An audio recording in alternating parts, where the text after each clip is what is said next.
Hi everyone, welcome back to Trading for Beginners. Today in this video we are going to be learning how to download and install the IQ Option application on your PC or laptop. So the process is quite easy, so let's jump in.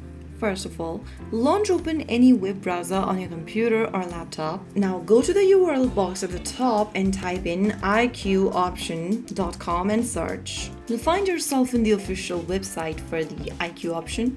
Go to the top of the screen and click on this download app option and click on download for Windows. It is also available on App Store, Google Play or Android APK. Just go ahead and select the download option according to your device. I'm just gonna click on download for Windows. Now the IQ Option application will be downloaded on your device. Go ahead and click on open file once it is done with the installation. Select the location for your file and click on install and wait for the installation to complete. Within a few seconds, you will be able to complete the IQ Option setup. Click on finish and there you go.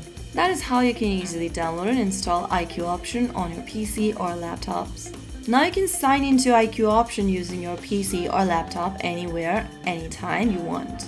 If you found the video helpful, don't forget to like, share and subscribe to our channel. I will be back again in the next video. Stay tuned. Till then.